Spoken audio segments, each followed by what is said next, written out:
Pertama-tama, selamat siang kepada teman-teman semua. Nah, hari ini klien saya bernama Chandar.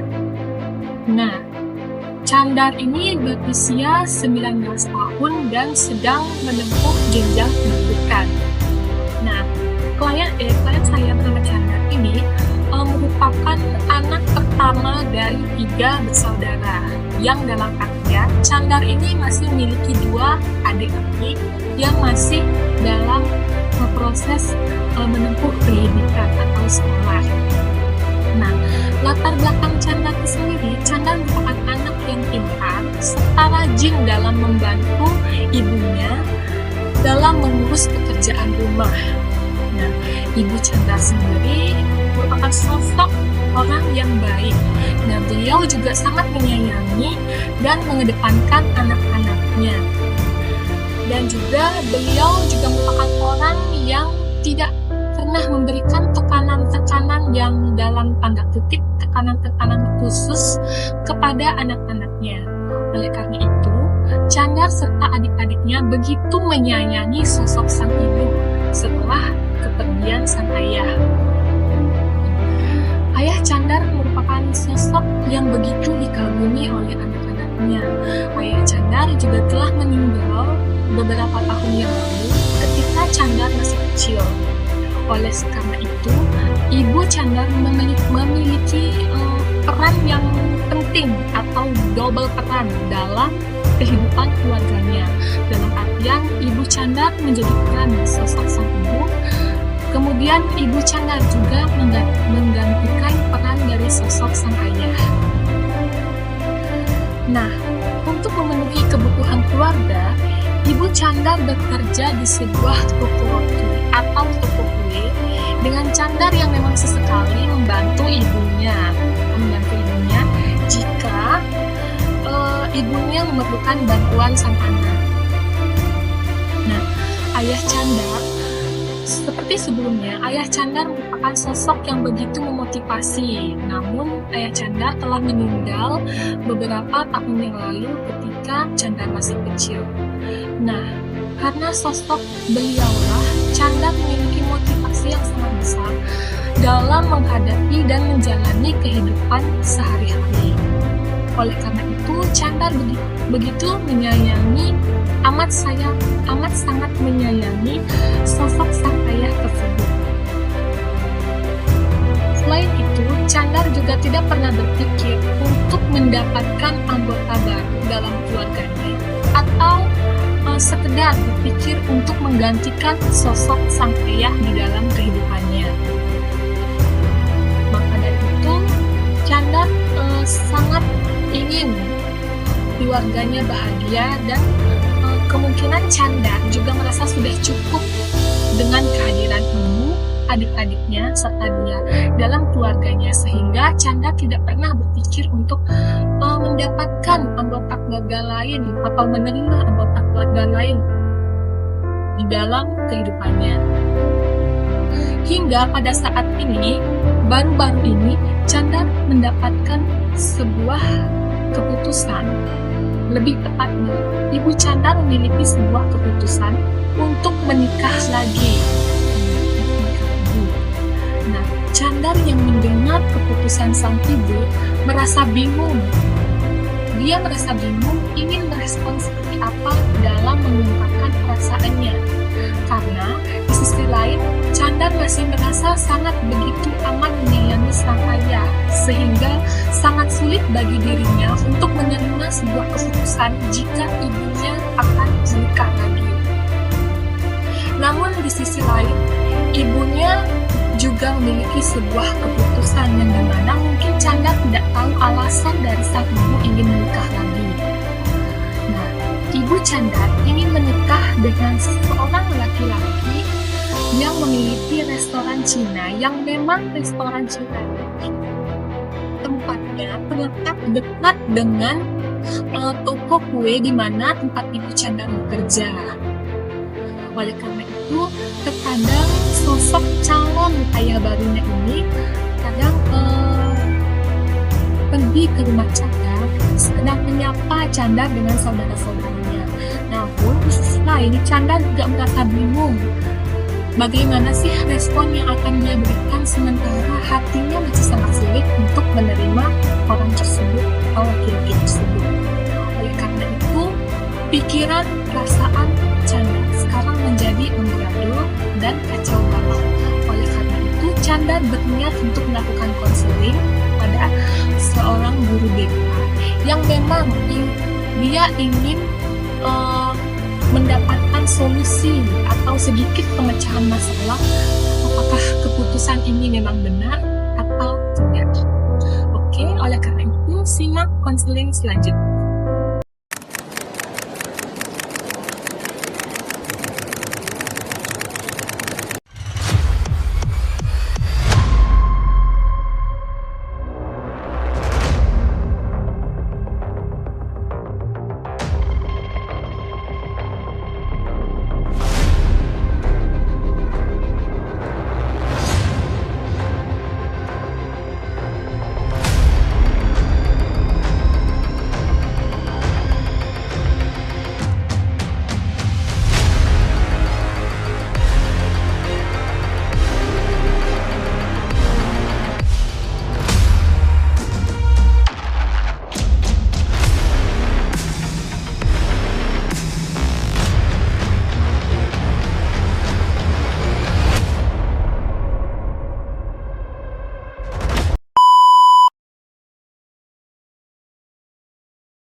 Ya, silakan masuk.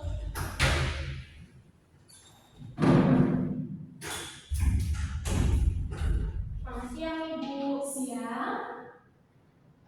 Begini, Ibu, tujuan saya datang ke sini, apakah boleh saya melakukan konseling hari ini? Oh, tentu. Mari silakan masuk. Baik, Ibu.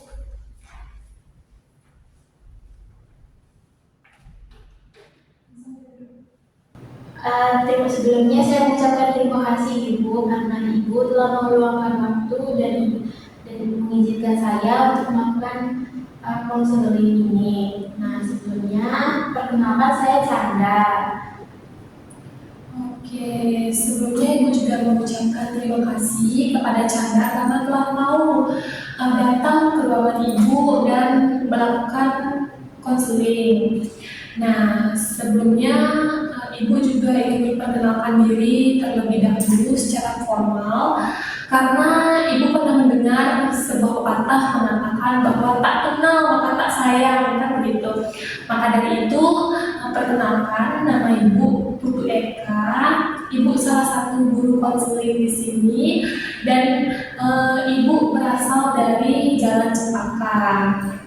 Nah, sebelumnya bagaimana kabar Chandra ini ketika kemarin? Apakah di jalan baik-baik aja atau apakah ada sesuatu? Kalau kabar saya sendiri, saya cukup baik. Jadi untuk perjalanan ke sini tadi itu jalanannya lumayan macet dan cuaca hari itu benar-benar panas banget. Oh iya, karena hari ini kan cuacanya panas, tentu di jalan tuh macet, apalagi sumpah-sumpahnya gitu. Nah, sepertinya Chandra ada keperluan ya datang ke ruangan Ibu hari ini. Kira-kira apa keperluan Chandra hari ini? Jadi tujuan saya datang ke sini itu sebenarnya saya ingin berbagi permasalahan saya, gitu kan. Jadi awalnya itu saya ingin benar sendiri, tetapi karena saya merenung dan juga saya perlu berbagi cerita kepada orang lain, jadi saya memutuskan bahwa saya itu melakukan konseling terkait permasalahan saya ini. Oke, baik seperti itu. Nah, mungkin sebelum kita melakukan konseling, mungkin Chandra di sini cukup tenang ya. Chandra tenang aja, relax, santai. Nah, sebelumnya kalau Ibu boleh tahu, apakah sebelum ini Chandra pernah melakukan konseling sebelum ini? Atau memang ini yang pertama kali Chandra melakukan konseling di sini? Dari sesuai dengan pengalaman saya selama ini saya belum pernah melakukan konseling. Jadi saya hari ini memutuskan untuk melakukan konseling. Oke, berarti sebelum-sebelumnya belum pernah ya. Lalu apakah saat Chandar datang kemari itu ada tekanan atau paksaan dari teman, keluarga atau pihak luar lainnya, atau karena memang Chandar ingin keinginan sukarela datang kemari melakukan konseling? Kalau terkait konseling hari ini, saya tidak ada unsur paksaan, tekanan dari orang lain. Di sini saya secara sukarela untuk berbagi permasalahan. Baik, kalau itu karena ini memang pertama kali Chandar melakukan sebuah konseling, mungkin alangkah baiknya Ibu menjelaskan ya seperti apa proses konseling itu kepada Chandar. Apakah Chandar ingin mendengarnya terlebih dahulu? Baik, Ibu, sama-sama boleh. Baik, sebelumnya konseling itu merupakan suatu proses bantuan secara profesional untuk melakukan pemecahan sebuah masalah atau mencari alternatif penanganan masalah. Nah, dalam konseling ini juga melibatkan konselor dengan klien atau konseli. Nah, di mana konselor itu Ibu sendiri dan klien atau konseli itu Chandar sendiri. Yang di mana hari ini kita akan berusaha menemukan alternatif atau solusi dan memecahkan permasalahan yang Chandar alami. Nah, sebelumnya dalam proses konseling ini juga ada beberapa asas-asas. Nah, salah satunya tuh ada asas keterbukaan, asas kerahasiaan, asas kesukarelaan, asas keahlian, dan asas kemandirian, dan lain-lain sebagainya. Nah, salah satunya ada asas kesukarelaan. Nah, tadi kan Chandar juga sempat bilang bahwa Chandar kemarin secara sukarela, tanpa ada paksaan dari teman-teman, keluarga, atau pihak lain. Nah, itu dia asas kesukarelaan, artinya Chandar benar-benar mau dari keinginan Chandar, memang benar-benar ingin konseling ke ruang guru. Nah, kemudian ada asas yang namanya asas keterbukaan. Nah, dalam asas keterbukaan ini, Chandar perlu menyampaikan semua permasalahan yang benar-benar menjadi ganjalan di hati Chandar, yang Chandar alami. Dan dalam hal ini, Chandar harus menceritakan semua permasalahan yang Chandar alami tanpa melebih-lebihkan, tanpa mengurang-urangkan dalam permasalahan yang Chandar ceritakan. Nah, kemudian ada juga yang namanya asas kerahasiaan. Nah, asas kerahasiaan ini dalam proses konseling ini cerita permasalahan yang akan kita bahas hari ini cukup sampai sini saja, cukup di ruangan ini saja, dan cukup Ibu dengan Chandar saja yang tahu. Yang dalam artian pihak luar tidak boleh tahu tentang permasalahan ini. Permasalahan ini tidak boleh sampai ke telinga pihak luar. Nah, maka dari itu kita akan melakukan konseling ini di sini tanpa memberitahu pihak luar dan lainnya sebagainya, karena ini memang masalah pribadi kan, seperti itu. Nah, sebelum memulai proses konseling, mungkin Ibu akan menentukan waktu ya agar proses konseling kita lebih kondusif. Nah, untuk waktu mungkin 30 sampai 45 menit cukup mungkin ya. Nah, untuk waktu mungkin 30 sampai 45 menit saja sudah cukup. Kira-kira kurang lebih seperti itu. Nah, dari penjelasan yang Ibu sampaikan, apakah ada pertanyaan yang masih Chandar belum pahami dari proses konseling yang Ibu jelaskan tadi? Penjelasannya sangat-sangat baik. Ini sudah saya sangat paham dulu. Jadi untuk pertanyaan selanjutnya tidak ada. Oke, baik kalau begitu. Oh iya, sebelumnya kalau boleh tahu, Chandar berapa bersaudara? Saya 3 bersaudara. pertama. Pertama, berarti ada adik dua lagi ya? Iya Ibu. Adiknya kelas berapa? Yang satu, yang nomor 2 itu kelas 2 SMA, satunya lagi kelas 1 SMP.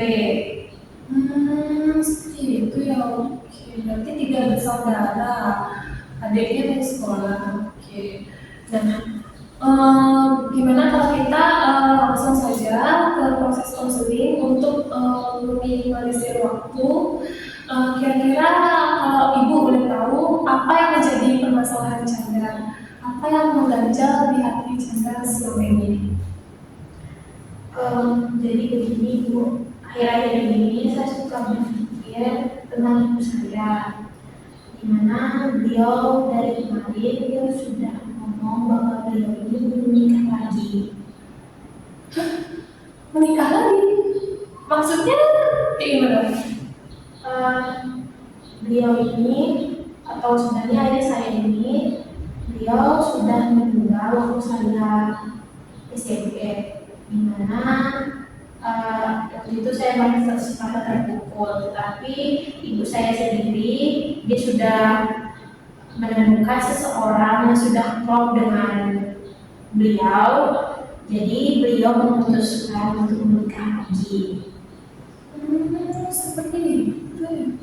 Lalu apakah kamu sudah pernah mencoba untuk berbicara atau mengkomunikasikan secara langsung dengan ibu kamu, keluarga kamu? Apa pernah seperti itu? Saya sudah pernah ngomong terkait pendapat saya, tapi beliau sendiri masih tetap kekeh terhadap pendiriannya.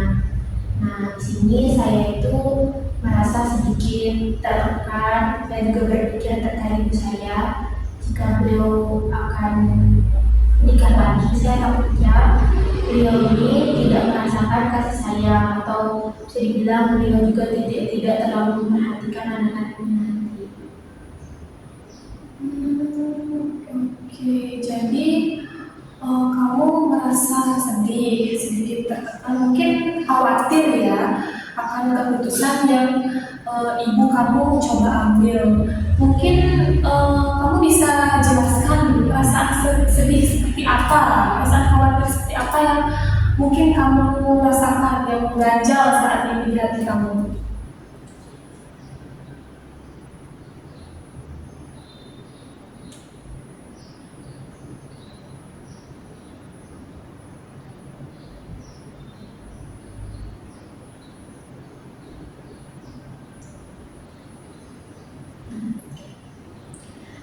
Jadi begini Bu, sebenarnya ini dari saya diri pribadi banget, saya itu tidak perlu merasakan adanya ayah yang baru.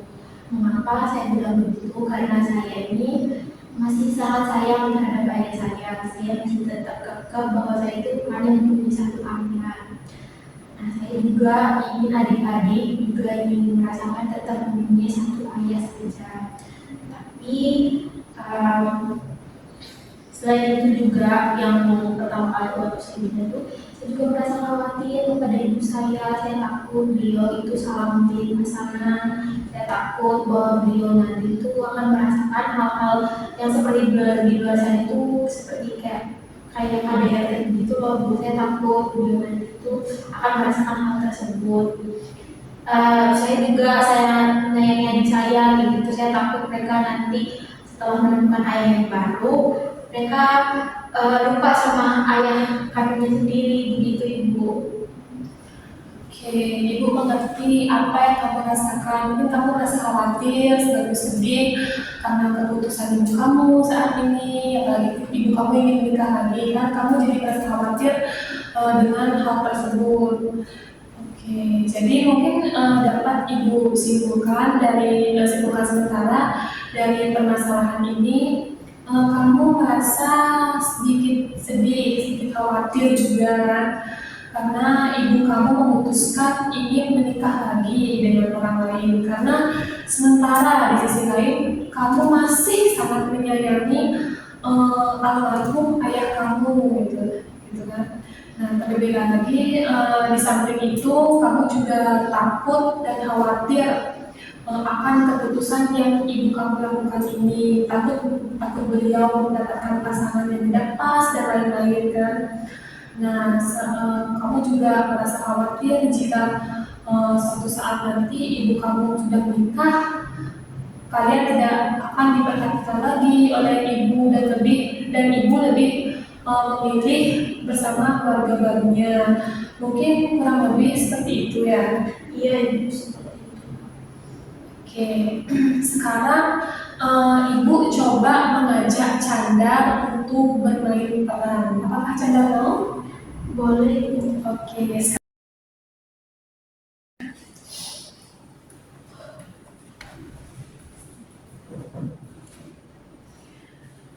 Oke, sekarang ibu minta Chandar relax, tenang, tenang. Coba tarik nafas, buang pelan-pelan. Sekarang kamu coba tutup mata. Bayangkan jika kamu berada di posisi ibu. Bayangkan keluarga kamu, bayangkan hal apa aja yang kamu dan keluarga kamu alami sebelumnya. Coba tenang.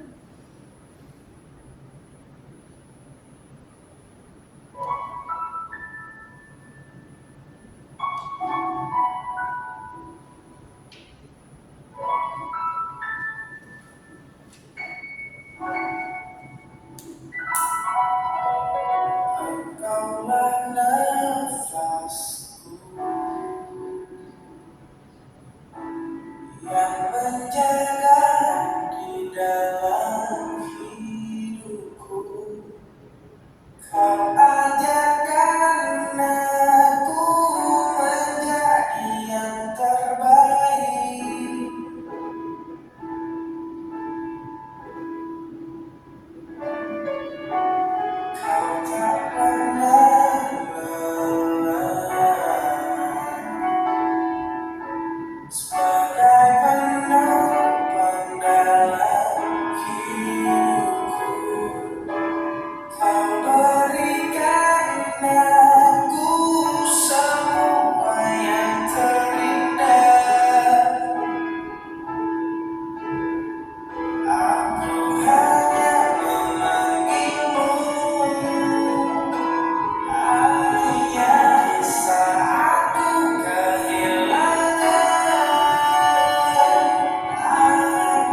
Seolah-olah kamu mendekat. Tenang. Sekarang coba kamu bayangkan pelan-pelan apa yang ingin kamu ungkapkan terhadap keluarga kamu hari ini di sini. Kamu boleh ungkapkan pelan-pelan. Saya ingin mengucapkan permohonan maaf terutama bagi ibu saya karena saya dulu saya paling egois dan memikirkan perasaan ibu saya. Saya tidak tahu apa yang terjadi waktu saya pergi. Saya tidak memikirkan apa yang menjadi perasaan dia, apa yang menjadi pikiran dia. Saya tidak tahu. Yang saya tahu di sini bahwa ibu saya itu masih mencintai ibu saya, tapi saya tidak memikirkan tentang perasaan beliau. Nah, di sini saya mengucapkan permohonan maaf banget sama ibu saya. Maaf banget karena saya tidak terlalu peduli dengan apa yang menjadi tujuan beliau ke depannya. Saya pikirkan di sini bahwa beliau nanti jika sudah menikah lagi, beliau tidak memperhatikan saya, itu yang menjadi ketakutan saya setelah itu. Makanya saya menjadi egois. Sekarang apakah kamu bisa mendukung perasaan ibu kamu? Saya akan berusaha dan saya akan mencoba mendukung ibu saya. Oke, sekarang kamu buka mata kamu pelan-pelan. Buka mata pelan-pelan. Tarik nafas. Hembuskan pelan-pelan.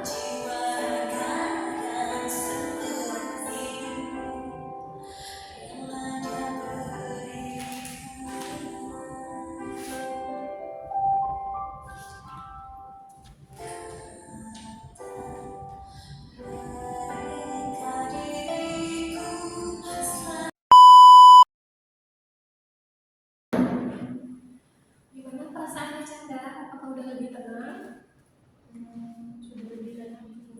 Oke, mungkin nanti kamu bisa ya lagi mungkin bertanya atau sekedar berkomunikasi lagi dengan keluarga, dengan ibu terkait keputusan yang diambil oleh ibu kamu. Apakah kamu bersedia? Bagi ibu saya sangat bersedia. Oke, bagus. Tentu mencoba itu lebih bagus ya daripada tidak mau mencoba. Nah, biasanya kalau orang tua,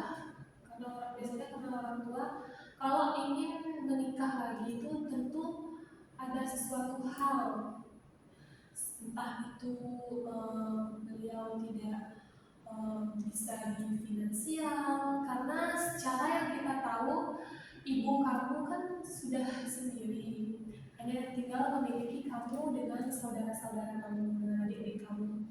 Dan tentu mungkin beliau merasa bingung bagaimana cara menafkahi keluarga, bagaimana cara membiayai hidup, kebutuhan hidup, dan lain-lainnya, terutama sekolah. Nah, adik kamu kan masih sekolah. Nah, kemungkinan beliau juga memikirkan semua itu. Beliau juga mungkin memikirkan bagaimana cara melanjutkan keluarganya ini, melanjutkan, mungkin beliau sudah memikirkan tentang apa yang lebih jauh ke depannya. Karena biasanya kalau orang tua ingin menikah lagi, biasanya akan menentukan sesuatu ke depannya. Beliau pasti sudah memutuskan sesuatu ke depannya. Dan sekarang mungkin beliau masih memikirkan tentang bagaimana nasib Canda ke depannya, bagaimana nasib adik-adik Canda ke depannya, dan tentu pasti kalian akan melanjutkan sekolah ke jenjang yang lebih tinggi. Nah, sekarang ibu ingin tahu bagaimana keadaan kamu setelah proses konseling ini. Apakah kamu sudah merasa lebih baik? Setelah melakukan konseling tadi dan juga terapi tadi, perasaan saya cukup sangat-sangat tenang banget. Apalagi saya sudah mengutarakan apa yang menjadi pikiran saya, pikiran saya, dan juga menjadi saya juga sudah mungkin sedikit ada pencerahan gitu ya gitu. Apakah sekarang masih ada sesuatu yang mengganjal di hati kamu setelah proses konseling tadi? Tidak ada ya. Oke, jadi mungkin dapat Ibu simpulkan ya dari proses konseling ini, secara keseluruhan kamu merasa sedih dan khawatir karena ibu kamu ingin menikah lagi kan dengan seseorang, karena di sisi lain kan kamu masih sangat menyayangi ayah kamu, menyayangi almarhum ayah kamu, dan tentunya kamu juga merasa khawatir jika suatu saat nanti ibu kamu udah menikah lagi. Kamu takut ibu kamu akan memilih hidup bersama keluarga barunya dan mengabaikan kamu serta adik-adik kamu kan. Oke, maka dari itu kamu sudah memutuskan untuk melakukan komunikasi terlebih dahulu sama ibu dan keluarga, mencoba untuk berbicara baik-baik tentang keputusan yang ibu kamu ambil. Benar seperti itu? Iya Ibu. Oke, mungkin sampai sini saja proses konseling kita hari ini. Jika kamu masih memerlukan bantuan ibu atau masih ada yang mengganjal di hati kamu boleh datang ke ruang ibu kapanpun kamu mau. Baik Ibu.